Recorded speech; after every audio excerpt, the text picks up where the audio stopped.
Come in, sit down, and listen up. Today you'll work on phrasal verbs. You'll learn 46 phrasal verbs you can use every day. Welcome back to JForrest English. Of course, I'm Jennifer. Now let's get started. Our first phrasal verb, hopefully you know this one, work on. Remember, a phrasal verb is a verb, work, and a preposition, on. But you must remember the specific prepositions because if you change the preposition, you change the meaning. Now, to work on, this means to spend time improving or developing something. So it's very common for a native to ask you, what are you working on? Or you can say, he's been working on fixing the sink. And I use this a lot with my students. I might say she worked on her pronunciation and now it's much better. So I hope you're working on your English with my lessons. If you are, put that's right, put that's right in the comments. We can work on the banners at lunch tomorrow and figure out refreshments then. And don't worry about taking notes. I summarize everything in a free lesson PDF. You can find the link in the description. Now, if we change the preposition and we have work out instead of work on, the meaning is completely different. This means to resolve a personal problem, disagreement, or conflict successfully. You might say they finally worked out their differences after a long talk. So you could replace work out with resolve.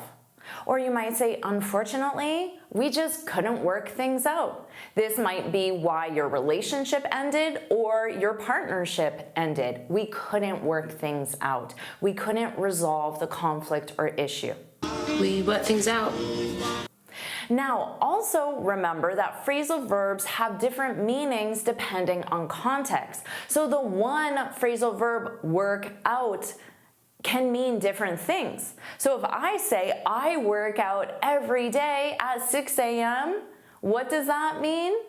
Of course, in this context, the phrasal verb work out means exercise. One phrasal verb you must know is figure out. This means to understand or solve something by thinking about it. You might say, I can't figure out how to reset this password. And then you think about it or you Google it and later you say, never mind, I figured it out. I figured it out. I figured it out. It's very common for natives to combine multiple phrasal verbs in one sentence. So I might say, before we can work it out, resolve our conflict, I need to figure out, understand why she's mad at me. Now let's review find out. This means to discover information. For example, I just found out that the meeting was canceled.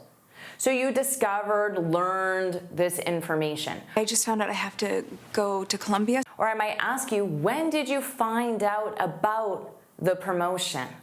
When did you discover this information? So find out, discovering information. Figure out is about understanding information. So again, you can use these together, and natives commonly do, and you can say, I can't figure out, understand, how she found out, discovered the information about the surprise party. Another very important phrasal verb I use every single day is end up. This means to finally be in a particular situation, and it's often unexpected rather than planned. So when we use phrasal verbs, they have a very specific meaning. So you really have to understand the context and the meaning of that phrasal verb. If I say we ended up staying home, it means it was unexpected, it wasn't planned. So maybe because it was raining. That's the reason why. That's our final result. That ended up working. Or you can say he ended up working late again. So it sounds like it wasn't planned, it just happened, and that's the final result. Now, it's very common to ask someone, what did you end up doing last night? Now, in this case, maybe your friend told you that they were thinking about doing many different things. So for you, it's unexpected what they did. At that point, it wasn't planned. So it's very common to ask, what did you end up doing last night or this weekend? Now let's talk about turnout, because they're similar but again distinct, and that's why it's so important to understand the context. To turn out, this means to result in a particular way. The test turned out to be harder than I expected.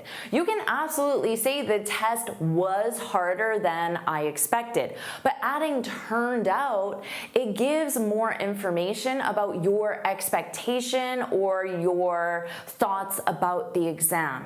Or you can say, it turns out that I don't have to work late. We often use this to talk about the final result of something when it is unexpected. Well, as it turns out, we're getting ourselves a new partner and they needed a new office. And this is very commonly used with food, with cooking or baking. So if you like cooking or baking, or your friend does, you might ask them, how did your cookies turn out? What was the final result? Now, this is very similar with end up. Just remember that end up is focused on the final solution, and turn out is focused on the final result. So you can say, I ended up staying home on Saturday, but it turned out to be a productive night. So you're talking about the final result. Are you enjoying this lesson? If you are, then I want to tell you about the Finally Fluent Academy.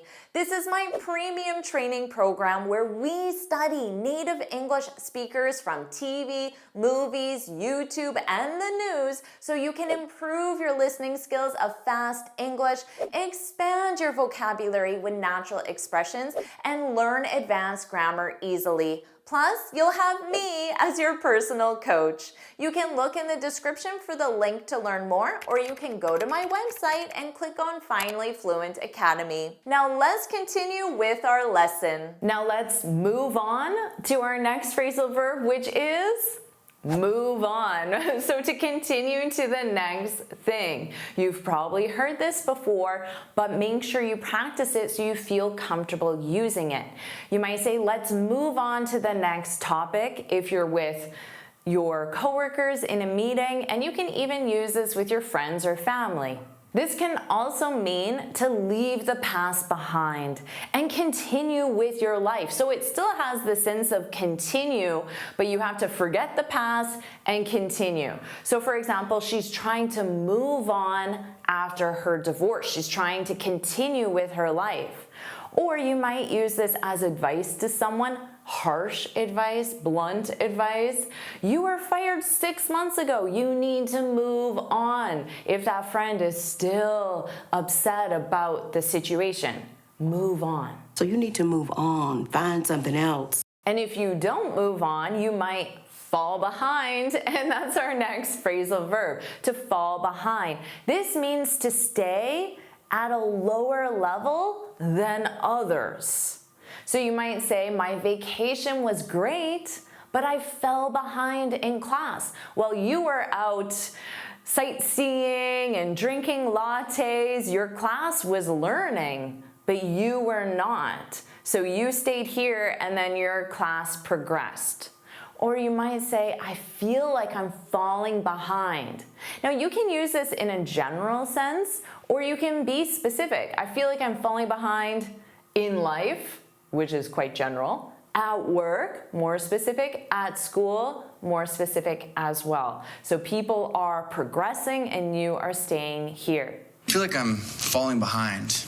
Or you might say to your family, if I don't work this weekend, I'll fall behind. And if you are falling behind, you may want to speed up, which means to go faster. So you might say we need to speed things up if we want to meet the deadline. And here things represents whatever you're working on. Or you can ask someone, can you speed up? We're late. Can you speed up? So you can use that if your colleagues are working on a specific task, if your husband is washing the dishes, or Or if you're driving, because you can drive faster, can you speed up? Can you speed up the process of its removal? And if the driver is going too fast, what would you say? Slow down. Of course, this means to reduce your speed. So you could advise a new driver, you need to slow down when you drive in the snow or in the rain. And outside of driving, you can say sales have slowed down this month. Or if someone is talking, you can say slow down, you're talking too fast. Will you slow down, please? Let's review get by. This means to manage or survive with what you have. So you might say, we can get by with one car for now. We can survive, we can get by. I don't think I can get by on the benefits. Or you might say, she doesn't earn much, but she gets by. She survives, she's able to pay for everything she needs to. Or you might ask someone, maybe they were going camping or they were going into a rural area, and you ask them, how did you get by without Wi-Fi? Let's review step down. This is an important business phrasal verb. You hear it in the media a lot. This means to resign, but only from a high-level position. So a high-level position like a CEO, executive manager, leader. You can say the CEO stepped down last year. The CEO resigned. The CEO quit. Or you can say she's stepping down as senior manager. So in the present continuous, it means she is doing this now. So she is still the senior manager, but she has already announced that she's leaving the position. Some say I stepped down, but I did it because of you. Or you might ask, when do you think the president will finally step down? This could be the president of a company or an organization. Just remember though, that's for senior positions. For regular positions, you use resign or quit. You don't use step down. Another very common business phrasal verb is take over. This means to gain control of something. So you could say, now that the CEO stepped down, quit, resigned, who's taking over? Who's gaining control? Or you might say she had to take over, she had to take control, gain control, when her manager stepped down. Maybe it was unexpected. You can also use this in a general sense. The company was taken over by a larger corporation. So the larger corporation took control of the entire company. Yes, but it was taken over last year by the Midway chain. Oh. You will also hear in the news, business news, the phrasal verb close down. Now this means to stop operating. It can be permanently or temporarily. It's generally the context that makes it obvious. For example, the restaurant closed down during the pandemic. So in this case, it's not clear if it's temporary or permanent. You would need more information. Or they're closing the store down next month. If I don't receive more information, I would assume it's permanent. And if you ask someone, why did the cafe close down? It sounds like it's permanent because there's nothing to suggest it's only temporary. So here's something where you would add context to make it obvious if it were temporary. We're closing down for the holidays. So usually you have some sort of time reference or the reason. We're closing down during renovations, for example. We closed down the school and set up a curfew for anyone under 18. Good. One I use multiple times a day is follow through. This is to complete something you started or committed to. But we often use this to complain about people.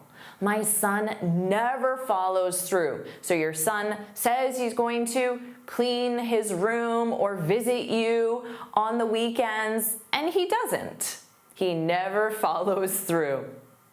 Or you might give someone advice. You need to follow through if you promise something. If you say you're going to drive me to the airport, well then you need to do that because I'm relying on you. You need to follow through. Now just notice the sentence structure. You need to add the additional preposition on, so it's follow through plus on, when you specify the object, the something.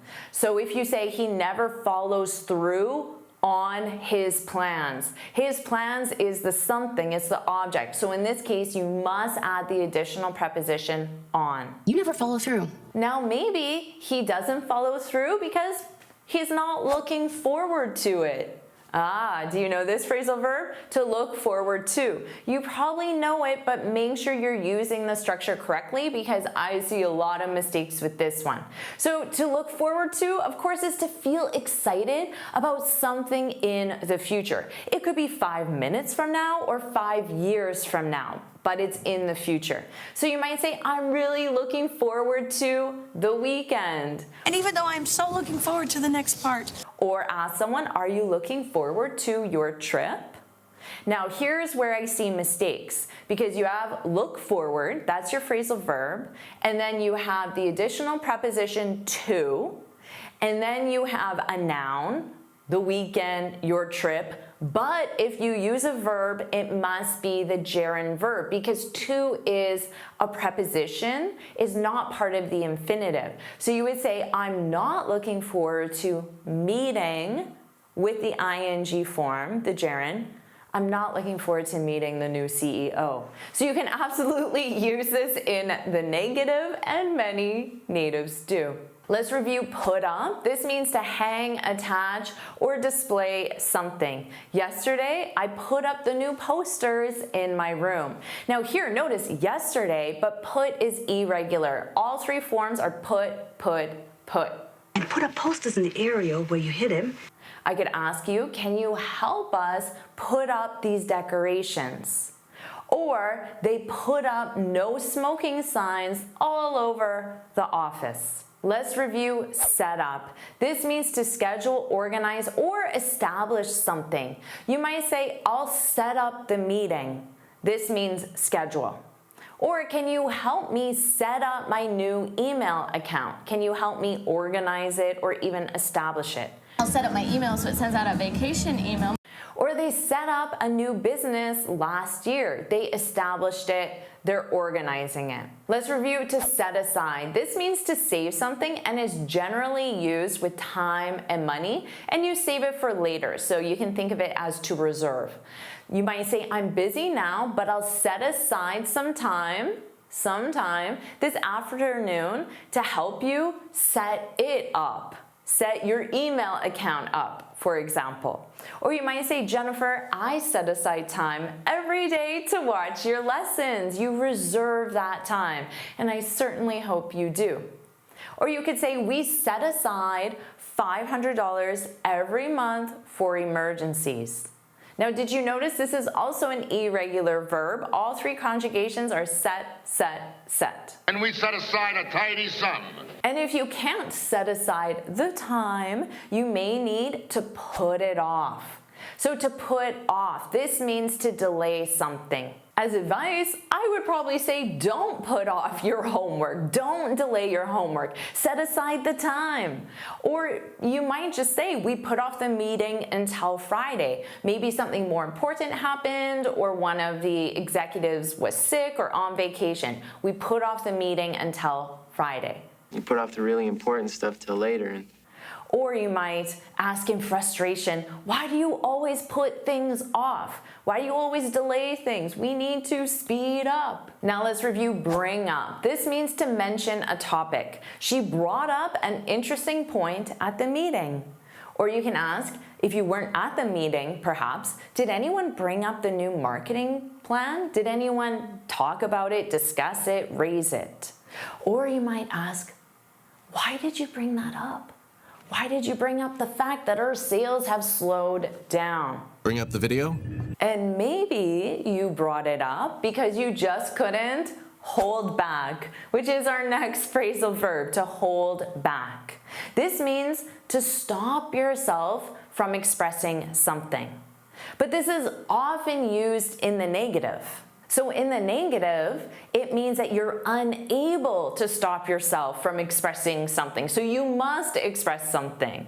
You might say, I just couldn't hold back my anger when I saw my ex-husband. So I had to express my anger.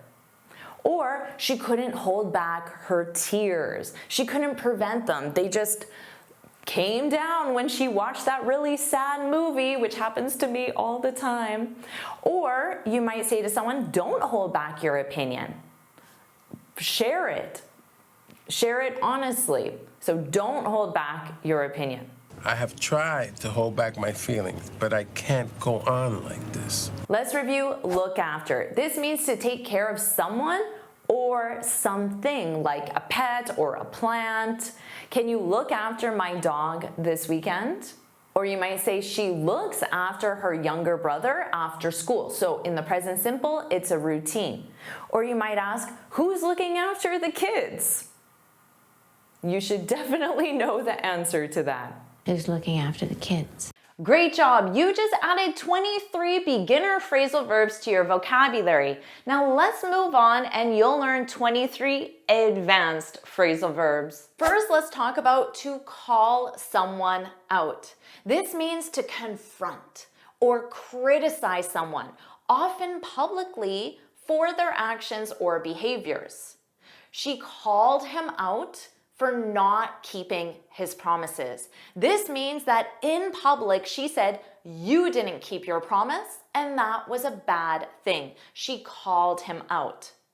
Now, my students, maybe even you, always call me out when I make a typo. They publicly say, Jennifer, you spelled that wrong. Jennifer, this isn't correct. But that's okay. I don't mind. Bert's calling me out? Oh, apparently. Called him out loudly. It's interesting to hear them call us out on that. Now let's compare this to call out to someone. This means to shout or raise your voice to get someone's attention. Hey John, hey Mary. He called out to his friend across the street. He did this to get her or his attention. So now let's compare these. He called out his friend. This is grammatically correct. It means to publicly criticize. He called out to his friend. This is grammatically correct. It means he shouted to get his friend's attention. Hey, John. Now let's talk about jump in. When you jump in, it means you enter a conversation or a situation. So I could say to you, if we were in a class or a meeting, a live lesson, feel free to jump in with any ideas. I'm inviting you to stop me in the middle of my presentation to share your ideas. Or maybe managers are talking and say, it's nice to see Sarah jumping in at meetings. They're saying it's nice to see Sarah participating, sharing her ideas more actively, maybe because she feels confident speaking in English. I'm gonna jump in, so I wanna make sure I get this one in and lighten it up just a minute. Please feel free to jump in at any point. Now, just like my examples show, this is generally used in a positive way. And that's important because let's compare that to butt in. Butt in. This means to interrupt or intrude into a conversation in a negative way. He kept butting in while I was presenting. He kept stopping me to say something, and I found this very rude. Just butting in here for some side facts. Or you could say, you should just butt out. Butt out. It's none of your business. So notice here, I changed butt in to butt out. This means you should stop intruding in something that doesn't concern you. Butt out, Klaus. So let's review. Jump or butt into a conversation, discussion, meeting, or situation. Notice you need into as one word if you specify the noun, a conversation. And butt out of a conversation, discussion, meeting, or situation. So remember the meaning and that structure. Next, let's talk about to come up with. This means to think of or create something, such as an idea, plan, or solution. They came up with a new marketing strategy. They thought of, they created. Because Louis Pasteur came up with his technique for sterilizing milk in 1865. I spend time every day coming up with new lessons for you. I think about ideas, I write them down, I brainstorm for you. What'd you come up with? So now let's change the preposition and talk about to come out with. This means to introduce or release something new, usually a product or service. The way we communicate changed when Apple came out with the iPhone. If we were sitting down having this interview the day that Apple came out with the iPhone, you'd be asking me, really? They're going to compete with Motorola? Electric typewriters then came out with self-contained correction ribbons so that you could make corrections right there on the machine as you typed. Let's compare these together. Engineers at Apple came up with the idea of a smartphone in 2005. I don't know if that date is accurate. This means they thought of the idea. What if we had a phone? Now, Apple came out with the iPhone in 2007. That date is correct. This means they released the idea to the public as a product, the product being the iPhone. You could buy the iPhone. Let's review to back out of something. This means to decide not to do something you had previously agreed to. She backed out of the deal at the last minute. Why are you backing out? Or you said you were going to finish the English course. Don't back out now. Don't even think about backing out, man. Let's compare this to back something up. This means to make a copy of data to prevent loss, something you should do. For years, my husband told me I should back up my computer, but I didn't listen. Didn't you back it up in your computer? But now that I use Google Docs, my files are automatically backed up. A copy of my files are saved in a secure location. So always back up your computer and don't back out of things you said you were going to do. Where do you back up your data? To catch on to something. This is when you begin to understand or realize something.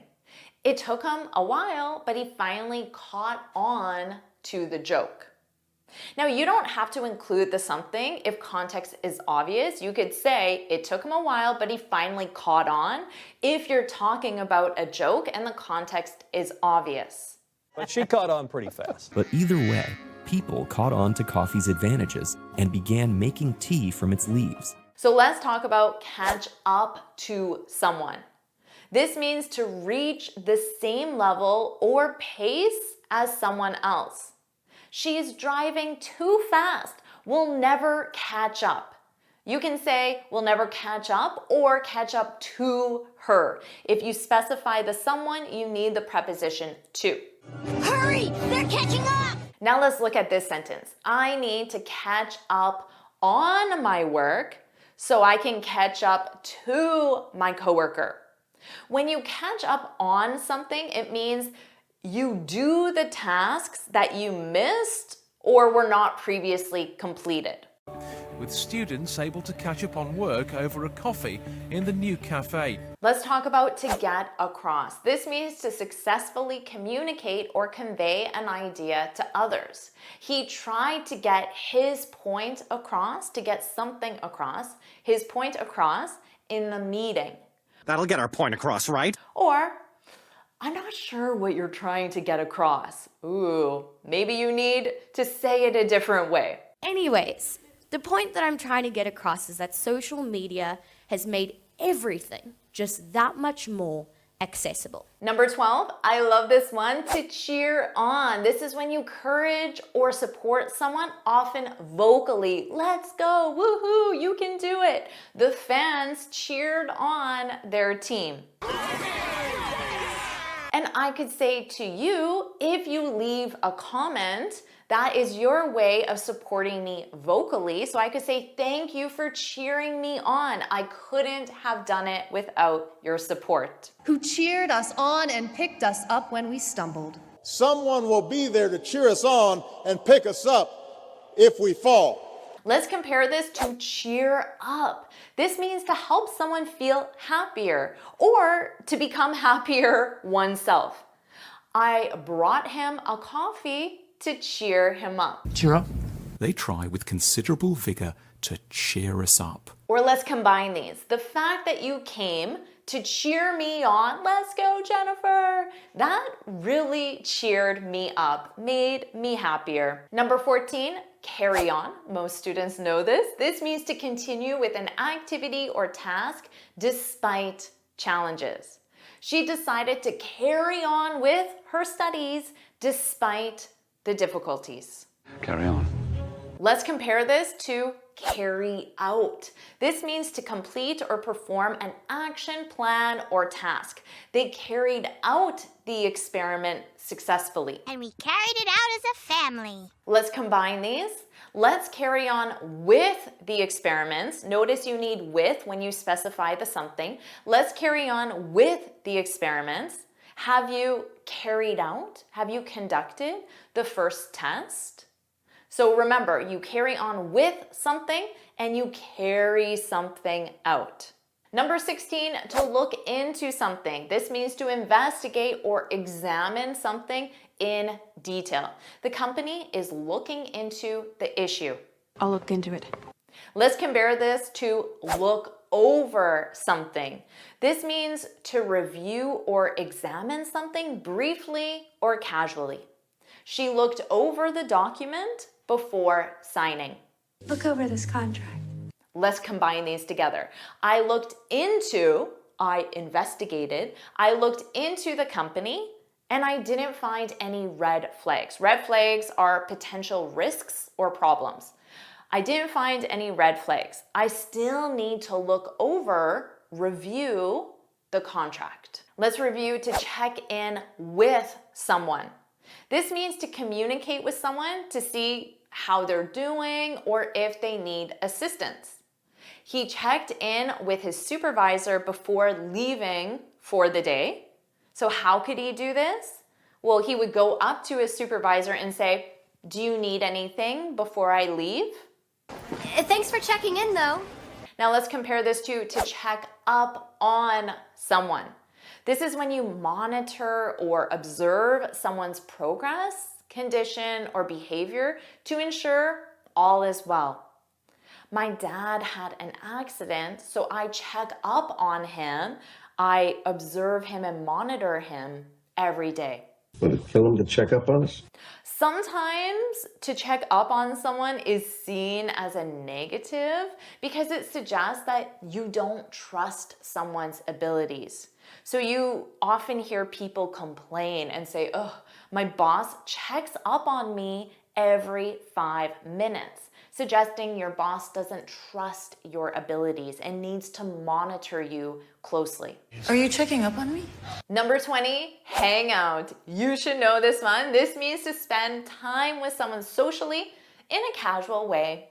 We hung out at home all weekend. Or it's very common to say to people, "Let's hang out soon. Let's spend time socially soon." Cool, let's hang out tonight. Don't confuse this with to hang up, which means to end a phone call. She hung up before they decided where to hang out. Don't hang up, don't hang up, don't hang up, don't hang up. 22, to break up with someone. Do you know what this means? This means to end a romantic relationship. He broke up with his girlfriend last month. Are you breaking up with me? Now, you could also say we broke up. So in this case, because the subject is doing the action, you don't have to say with someone. We broke up. I broke up with him. He broke up with me. We broke up. We broke up. Don't confuse this with to break something up. This means to separate something into smaller parts. The teacher broke up the assignment into 3 parts. From this point, we're going to take the life of the project and break it up into 4 phases so that we can discuss the processes that are appropriate to each. So if you say, I broke her up, that sounds weird. That sounds like you divided her into smaller parts. But if you say, I broke up with her, that sounds sad. You ended your romantic relationship with her. Phrasal verbs can be so confusing. Do you want me to make another lesson just like this? If you do, put more, put more in the comments below. And of course, make sure you like this lesson, share it with your friends, and subscribe so you're notified every time I post a new lesson. And you can get this free speaking guide where I share 6 tips on how to speak English fluently and confidently. You can click here to download it or look for the link in the description. And you can keep learning phrasal verbs with this lesson right now.